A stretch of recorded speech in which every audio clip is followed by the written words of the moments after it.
Hi all. So now we will be solving Hindi. अब हम हिंदी का क्वेश्चन पेपर देखेंगे। दिसंबर 2019 लेवल 2 वालों के लिए है। ठीक है, लेकिन लैंग्वेज कौन सी है? फर्स्ट। अब यहाँ पे सबसे पहले बोला है निम्नलिखित गद्यांश को पढ़कर पूछे दिए गए प्रश्नों के उत्तर दीजिए। हम श्वास द्वारा ऑक्सीजन ग्रहण करते हैं और CO2 छोड़ते हैं। ऐसा ही अधिकतर जानवर, चिड़िया, रेंगने वाले जंतु, कीड़े मकोड़ों के द्वारा भी किया जाता है। दूसरी ओर सभी प्रकार की वनस्पति CO2 ग्रहण करती है और ऑक्सीजन छोड़ती है। ये हम साइंस में कई बार पढ़ते हैं कि जो प्लांट्स होते हैं वो क्या करते हैं, CO2 इनटेक करते हैं और ऑक्सीजन छोड़ते हैं। लेकिन जो एनिमल्स होते हैं वो ऑक्सीजन लेते हैं और CO2 छोड़ते हैं। यदि हवा में लंबे समय तक ऑक्सीजन और CO2 का अनुपात एक जैसा रहे, इसका मतलब है कि पौधे और प्राणियों का जीवन एक दूसरे के अस्तित्व के मामले में समान स्तर पर आ जाएगा। अगर ऑक्सीजन और CO2 जो है वो एक ही लेवल में आ जाएगी तो जो एनिमल्स हैं और जो प्लांट्स हैं उनका जो जीवन है वो कैसा है, एक जैसे लेवल पे आ जाएगा। लेकिन अगर हम CO2 का अनुपात वातावरण में बढ़ा दें तब प्रकृति के द्वारा लाखों सालों से बनाकर रखा गया संतुलन बिगड़ जाएगा। अगर कोई भी गैस एनवायरनमेंट में ज़्यादा हो जाएगी तो नेचर का जो बैलेंस है वो बदल जाएगा। वातावरण और वनस्पतियां कार्बन डाइऑक्साइड का लगातार विनिमय करती हैं। CO2 जो होती है वो कंटिन्यूस क्या होती है, एक्सचेंज होती है। वातावरण से किस में जाती है, प्लांट्स में, वनस्पति में। जब वनस्पति सड़ने लगती है तो उनमें से CO2 निकलकर वापस से वातावरण में समा जाती है। वनस्पतियां इस प्रकार कार्बन डाइऑक्साइड बसंत और ग्रीष्म ऋतु में ग्रहण करती हैं। जब वे सर्दियों में नष्ट होने लगती हैं तब तो उसे छोड़ती हैं और वातावरण में मौजूद जो CO2 है उसकी मात्रा में मौसम जो है वो साफ मौसम दर मौसम फर्क होता है।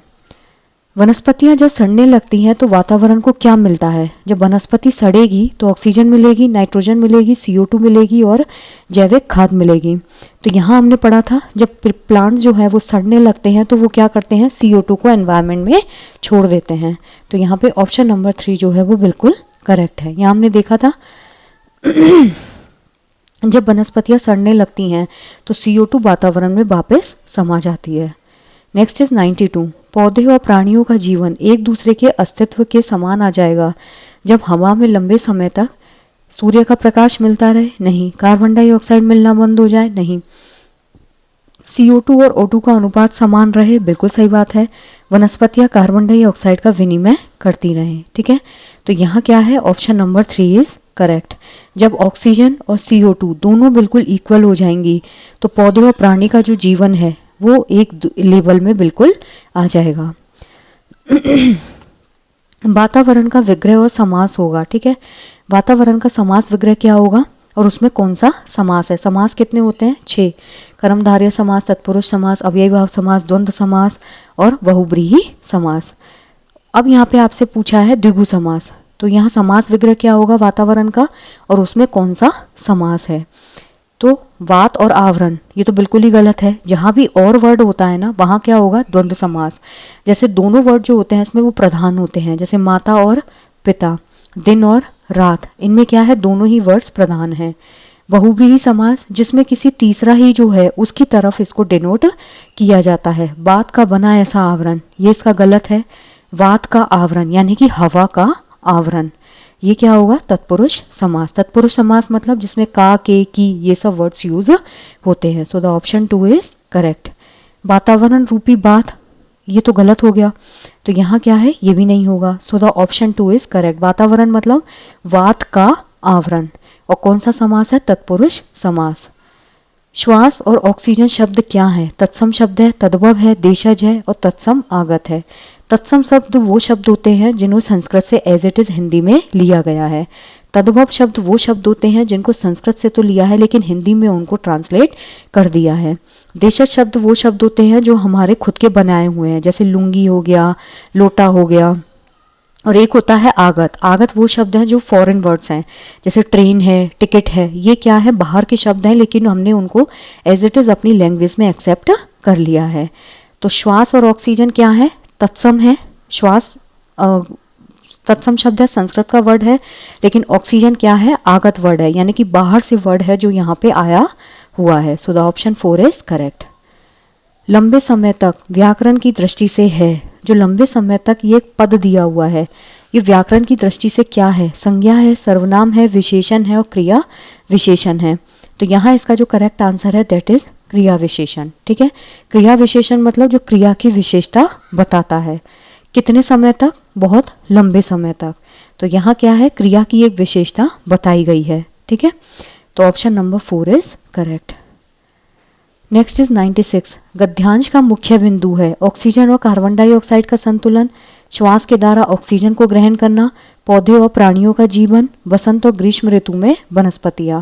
तो यहाँ इसका करेक्ट आंसर होगा ऑप्शन नंबर 1। ऊपर जो हमने पैसेज पढ़ा है इसमें मेन फोकस किस पे है कि ऑक्सीजन और CO2 के बारे में बात हुई है और कैसे उनको बैलेंस करके रखा जा सकता है। विनिमय का अर्थ है लेना पहुंचाना, देना खरीदना, लेना देना और आना जाना। तो यहाँ इसका जो करेक्ट आंसर है दैट इज लेना देना। विनिमय मतलब एक्सचेंज, एक चीज लेना और उसके बदले देना। So the option 3 is correct. हम सांस के साथ ऑक्सीजन छोड़ते हैं और ग्रहण करते हैं, ऑक्सीजन लेते हैं और CO2 छोड़ते हैं, CO2 लेते और छोड़ते हैं, CO2 लेते हैं और ऑक्सीजन छोड़ते हैं। हम जो एनिमल्स हैं वो क्या करते हैं? ऑक्सीजन लेते हैं और CO2 को छोड़ते हैं, जबकि जो प्लांट्स हैं वो क्या करते हैं? कार्बन डाइऑक्साइड लेते हैं और ऑक्सीजन को छोड़ते हैं। ऑक्सीजन ग्रहण करने में अधिकांश जीवधारियों का स्वभाव, जब हम ऑक्सीजन को इनटेक करते हैं तो उसमें जो मैक्सिमम जीवधारी हैं वो मानव से भिन्न है, मानव के विपरीत है, मानव की तरह है और विचित्र प्रकार है। तो जब जो ऑक्सीजन को इनटेक कर रहा है वो कैसा होगा? ह्यूमन बींग्स की तरह होगा। Option 3 is correct. अब है काव्यांश को पढ़कर नीचे दिए गए प्रश्नों के उत्तर देने हैं।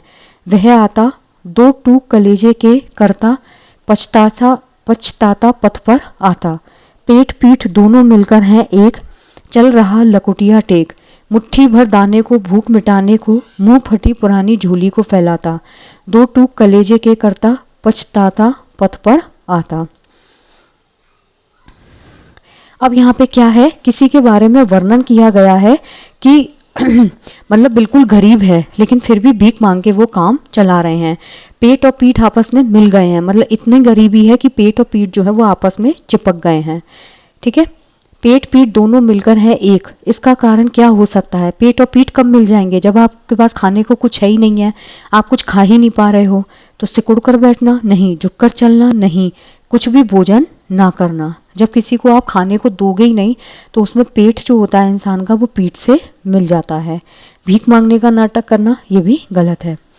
कलेजे के दो टूक करने का आशय है टुकड़े टुकड़े करना, मन को कष्ट पहुंचाना, दिल की चीरफाड़ करना, कठिनाई पैदा करना।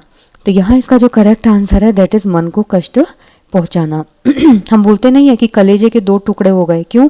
क्योंकि हमारे मन को बहुत कष्ट पहुंचा है। टुकड़े टुकड़े करना नहीं, दिल की चीरफाड़ नहीं, कठिनाई पैदा करना नहीं। भिखारी अपनी झोली क्यों फैलाता है? भूख मिटाने के लिए कुछ अन्न चाहता है, झोली में कुछ छिपाना चाहता है, मुट्ठी भर अनाज दिखाना चाहता है, अपनी गरीबी के बारे में बताना चाहता है। तो यहाँ क्या होगा? भिखारी अपनी झोली क्यों फैलाता है? वो भूख मिटाने के लिए कुछ अन्न चाहता है। ठीक है, मुंह शब्द में प्रयुक्त चंद्रबिंदु है, जो हम मुंह शब्द लिखते हैं, ये जो चंद्रबिंदु है वो क्या है? अनुस्वार है, अनुनासिक है, नासिक्य है और शिरो रेखा है। तो यहाँ इसका जो करेक्ट आंसर है दैट इज अनुनासिक। ठीक है, अनुनासिक मतलब जो नाक से बोला जाए, ठीक है, और मुंह से भी उसका उच्चारण किया जाए। तो मुंह जो शब्द है उसमें नाक का भी यूज होता है और हम मुंह से भी उसको बोलते हैं। नासिक्य मतलब जो सिर्फ नाक से बोले जाएं। ठीक है, अनुस्वार जो होते हैं जहां सिर्फ हम ये बिंदी का यूज करते हैं। तो यहाँ क्या होगा? Option number 2 is correct. काव्यांश से हमारे मन में उठने वाला मुख्य भाव है।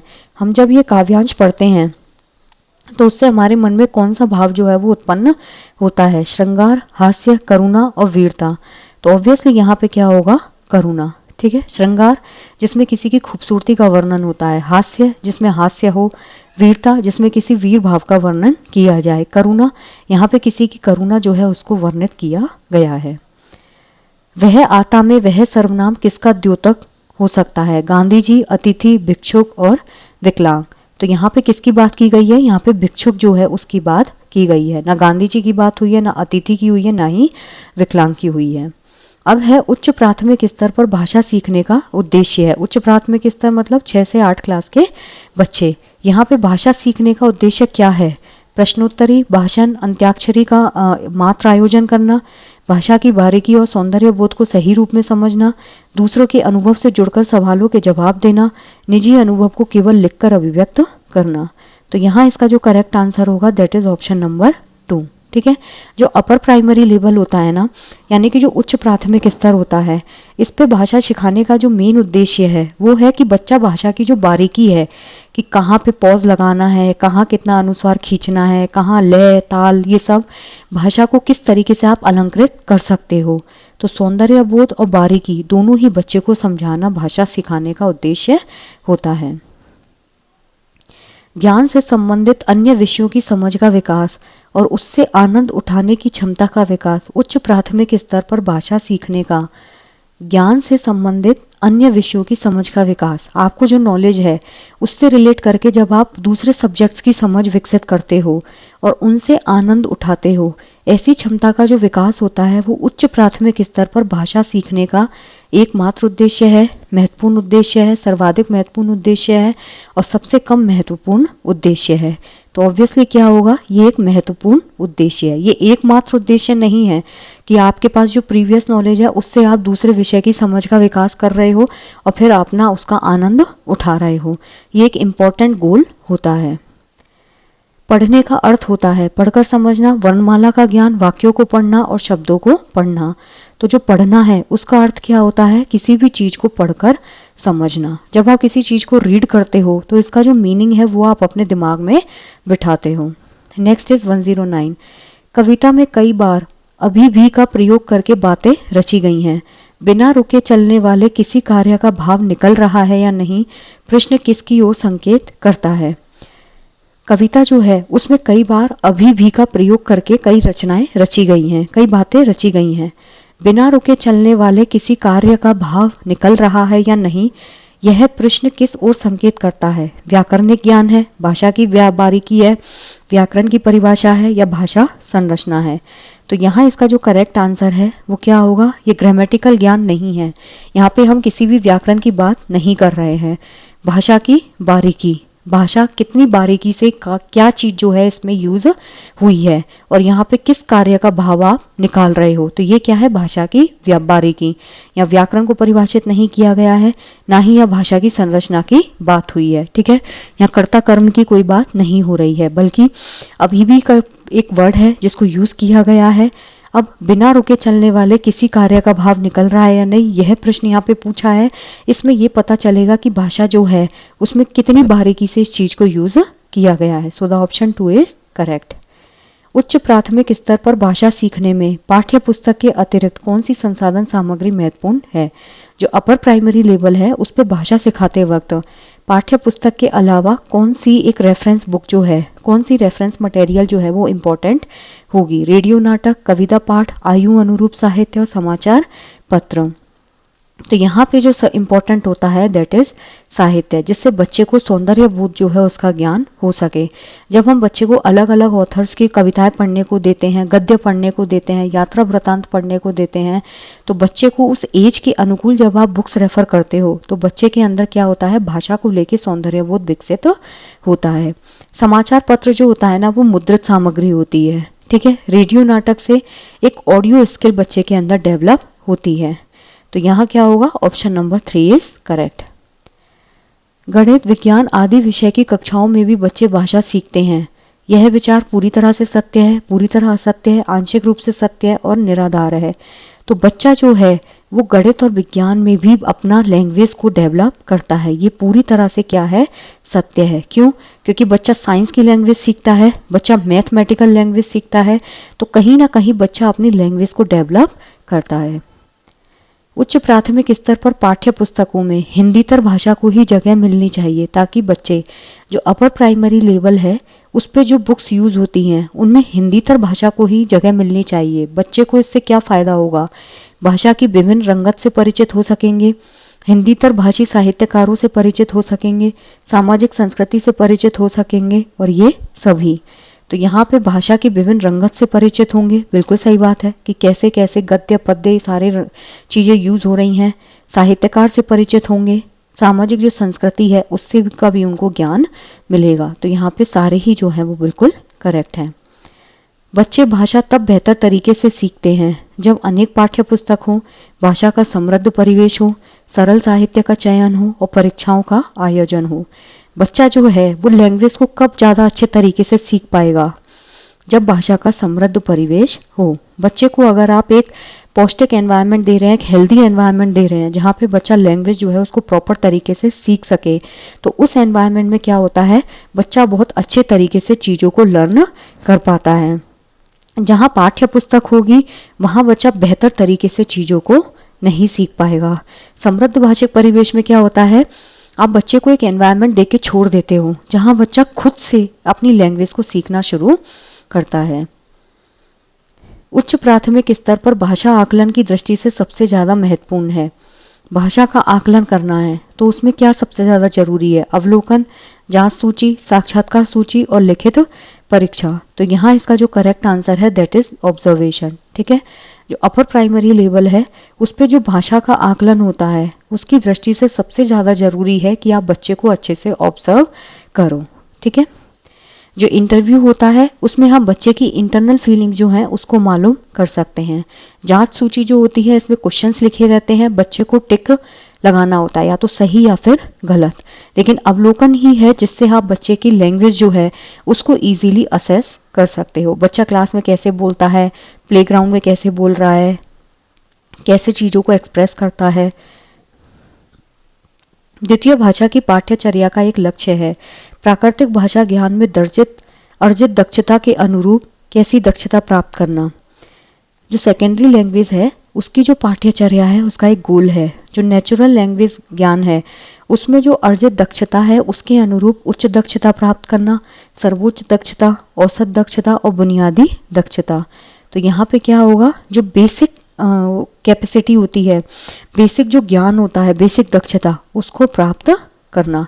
बुनियादी शिक्षा क्या होती है, जहाँ पे बच्चे को आप बेसिक चीजें जो हैं वो सिखाते हैं। ठीक है, तो सेकेंडरी लैंग्वेज की कोई करिकुलम है, पाठ्यचर्या है, उसका मेन गोल क्या है कि जो नेचुरल लैंग्वेज ज्ञान है, प्राकृतिक जो भाषा ज्ञान है, उसमें जब बच्चा दक्षता अर्जित करता है तो उसके अनुरूप बुनियादी दक्षता प्राप्त करना। ठीक है, भाषा के विभिन्न कौशलों को किस रूप में पढ़ने की अनुशंसा की जाती है? क्रमिक, एकीकृत, उच्च और निम्न। भाषा के अलग अलग कौशल होते हैं, लिसनिंग, स्पीकिंग, रीडिंग और राइटिंग। ठीक है, इन स्किल्स को आप किस रूप में पढ़ने की अनुशंसा करेंगे? तो यहाँ इसका जो करेक्ट आंसर है दैट इज एकीकृत। भाषा के जितने भी कौशल्स होते हैं, जितनी भी स्किल्स होती हैं, हम उनको इंटीग्रेटेड वे में पढ़ने की अनुशंसा करते हैं। ठीक है, चाहे लिसनिंग हो, चाहे स्पीकिंग हो, चाहे रीडिंग हो, चाहे राइटिंग हो। व्याकरण शिक्षण की कौन सी विधि अपेक्षाकृत प्रभावी है? व्याकरण आगमन विधि से, निगमन विधि से, सूत्र विधि से और पाठ्यपुस्तक विधि से। ऑब्वियसली इसका जो करेक्ट आंसर है दैट इज आगमन मेथड। जो इंडक्टिव मेथड होता है ना, वो ग्रामर को पढ़ाने के लिए सबसे इफेक्टिव मेथड होता है। इंडक्टिव मेथड में क्या होता है, हम उदाहरण से नियम की तरफ जाते हैं। पहले बच्चे को व्याकरण के रिलेटेड उदाहरण दीजिए, वहां से बच्चे को आप नियम की तरफ लेकर जाइए। जो निगमन विधि होती है वो नियम से उदाहरण की तरफ जाती है।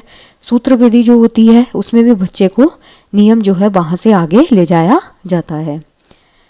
उच्च प्राथमिक स्तर पर भाषा की जो पाठ्य पुस्तक है उसमें रक्त और हमारा शरीर पाठ शामिल करने का विचार किससे जुड़ा है? जो अपर प्राइमरी लेवल है उस पर भाषा की पाठ्य पुस्तक में कौन सा चैप्टर है? ब्लड और हमारी बॉडी। इस पाठ को शामिल करने का विचार किससे जुड़ा है? विषय की विभिन्न भाषा, संपूर्ण पाठ्यचर्या में भाषा, हिंदी भाषा की विभिन्न रंगत और विज्ञान संबंधी शब्दावली। तो यहाँ क्या होगा, हिंदी भाषा जो है उसकी जो अलग अलग रंगत है। ठीक है, ब्लड और हमारा शरीर मतलब ये साइंस से रिलेटेड हुआ, एक अलग सब्जेक्ट है। ठीक है, तो इसमें क्या हुआ, हिंदी जो लैंग्वेज है उसके अलग अलग कलर्स दिखाने की कोशिश की है। अब यहाँ पे साइंस में हिंदी को यूज किया जाएगा तो यहाँ क्या हो जाएगा, हिंदी भाषा की अलग अलग रंगतें। ठीक है, विषय की विभिन्न भाषा, किसी सब्जेक्ट की अलग अलग लैंग्वेज होती है वो अलग चीज है। संपूर्ण पाठ्यचर्या में भाषा, संपूर्ण पाठ्यचर्या में भाषा मतलब सारे करिकुलम में हम क्या करते हैं, एक जैसी लैंग्वेज को यूज करके उसको कनेक्ट करके पढ़ते हैं। विज्ञान संबंधी शब्दावली नहीं, यहाँ क्या है, हिंदी भाषा की विभिन्न रंगत जो है उसको शो करने के लिए ये चैप्टर जो है वो पाठ्य पुस्तक में डाला गया है। त्रिभाषा फॉर्मूला भारत की चुनौतियों और किसको संबंधित करने का एक प्रयास है। जो त्रिभाषा फॉर्मूला है वो कोठारी आयोग ने दिया था, ठीक है। ये संस्कृति और समाधानों को संबोधित करने का प्रयास है, समस्याओं को चुनौती देना और अवसर को संबोधित करना, भाषा स्थिति की चुनौती और संस्कृति को संबोधित करना, भाषा स्थिति को चुनौती और अवसरों को संबोधित करना। तो यहाँ पे क्या है, जो त्रिभाषा लैंग्वेज फॉर्मूला है वो भारत की जो भाषा की स्थिति है उसकी चुनौतियों और अवसरों को संबोधित करने का एक प्रयास है। त्रिभाषा फॉर्मूला क्या है, पहली लैंग्वेज क्या होनी चाहिए, मदर टंग, ठीक है। सेकंड लैंग्वेज क्या होनी चाहिए, हिंदी या फिर इंग्लिश, और थर्ड लैंग्वेज क्या होनी चाहिए, कोई भी फॉरेन लैंग्वेज। तो ये है 3 लैंग्वेज फॉर्मूला।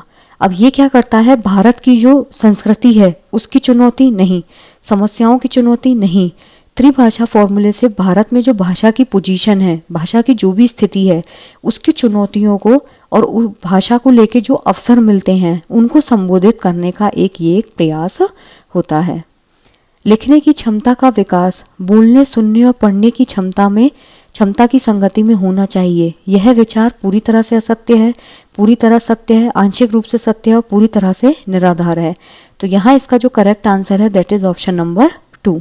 लिसनिंग होती है, स्पीकिंग होती है, रीडिंग होती है और राइटिंग होती है। अब यहाँ पूछा है राइटिंग जो है वो कैपेसिटी विकसित अगर करनी है तो बोलना, सुनना और पढ़ना, इन तीनों की क्षमता से कैसा होना चाहिए, वो रिलेटेड होना चाहिए, मतलब उनकी संगति में होना चाहिए। ये विचार पूरी तरह से सत्य है। क्यों? क्योंकि बच्चे को पहले सुनना आना चाहिए, फिर बोलना आना चाहिए, फिर पढ़ना आना चाहिए और फिर उसको लास्ट में लिखना आना चाहिए।